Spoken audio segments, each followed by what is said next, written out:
excerpt from that play.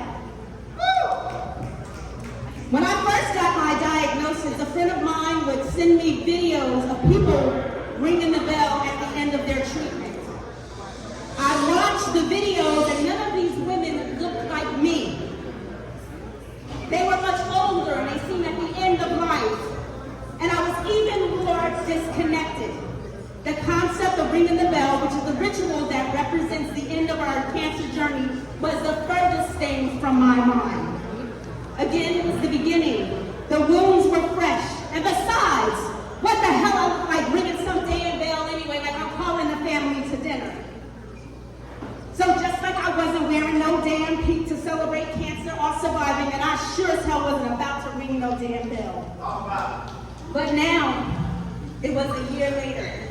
And I just want to pull away from this and just kind of say, my cancer was rare. It was triple positive.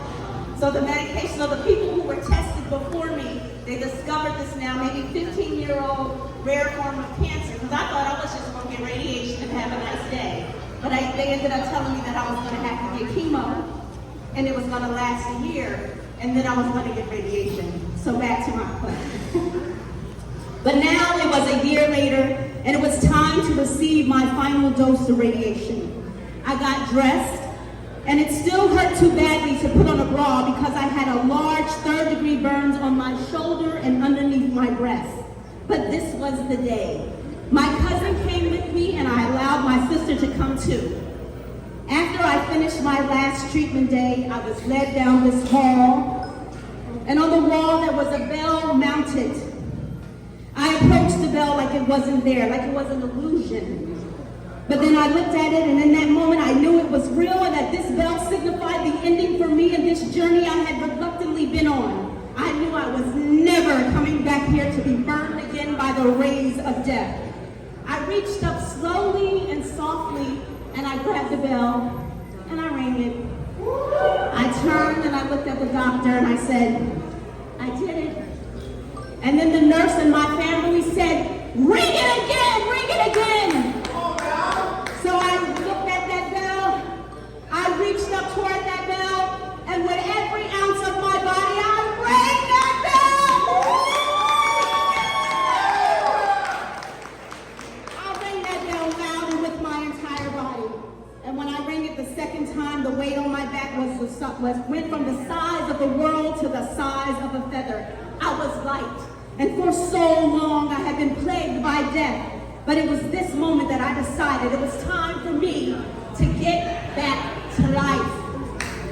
A few months later, I was asked to speak as a survivor in the making, which is an annoying title given to me by somebody who had no idea what I was surviving or going through. The event took place at City Hall. I took the audience on a journey of my loss and my rebirth. I went from head to toe.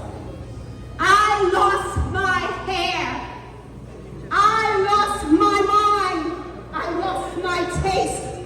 I was burned and I lost my skin. I lost pieces of my breast. I lost my breath. I lost control of my bowel movements. I lost my balance. And I lost the nerve endings at the tips of my fingers and the tips of my toes. But on the right side, do you believe that there was a right side?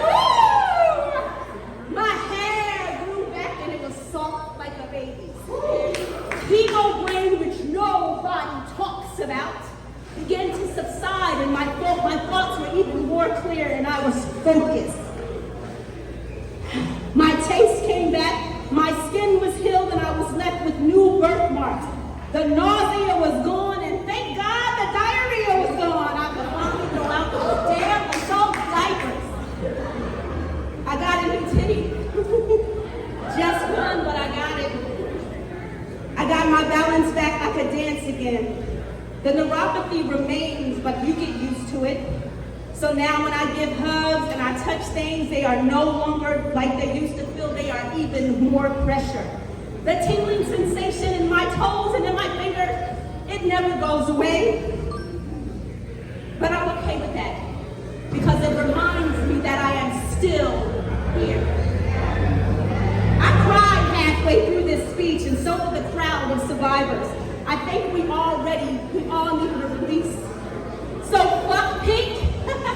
Okay, I admit, that might have been a little aggressive. Hell, I was angry, I was scared, so yeah. Did you know that over time, impurities seep into gold, and gold loses its value? Gold has to be thrown into a fire, broken down from its original form to be renewed. We've all seen how dull a penny could get, but with a little vinegar it shines like new. Silver with a little polish gets polished. Like gold with impurities, I was put through fire. I was burned, melted down to a form that was not at all solid or together. Cancer cut me, poisoned me, burned me. Cancer stripped me bare. Cancer stripped me bare like I was sorry about that. Cancer was a kamikaze pilot on 9/11, and I was the Twin Towers going down over a period of a year. Cancer was I was an old house in a neighborhood that a cancer was gentrifying. The old me was in the way, and cancer had to make room. Today is a new day. And the new me, she ain't all that bad. The grass is actually a shade of green that I have never seen before. So lately I smile bigger, I love harder, I breathe gracious, and I dance freer. Not to mention my new titty. See, the radiation wasn't all that bad, see. It burned me under here to get rid of that knot. It actually made this titty a little tighter, and a little smaller, and a little perkier. So now I got a stripper titty and a baby mama titty. So yeah, fuck me. Alright, I guess we can be cool, but still, don't tell me no happy breast cancer awareness month or no shit like that. I will not be someone's poster girl, your friend who had cancer. Don't ask me to accompany you to your fundraiser for cancer awareness, unless y'all paying me to come speak.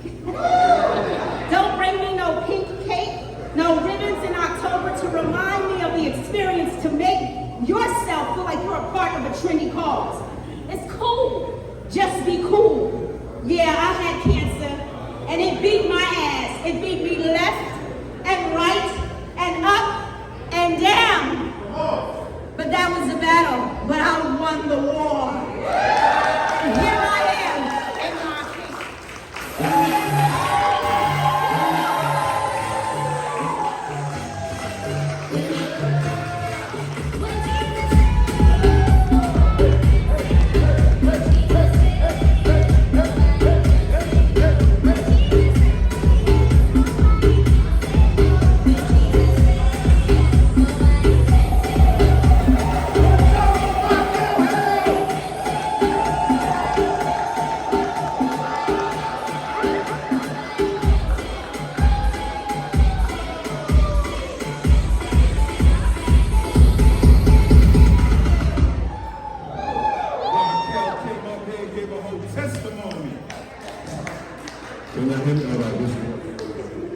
All right, so we have a couple more speakers before we give the night to you all to network, to purchase art, to love on each other, to have fellowship. Is going to continue to be amazing. Now, I have a soft spot for poetry.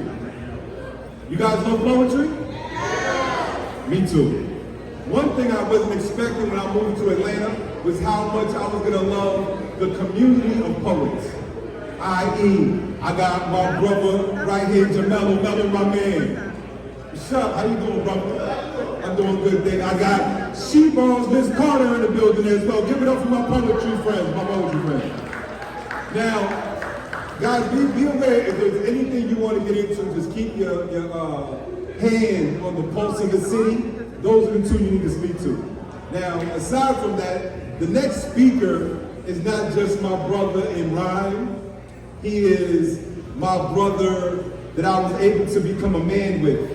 He helps to keep me accountable. We meet twice a month at a monthly men's group to have group discussions and really pour into each other called Undugu. Not only that, but he hosted my first birthday where my wife, well, she was like just a girl I was dating at the time, came out and performed for me.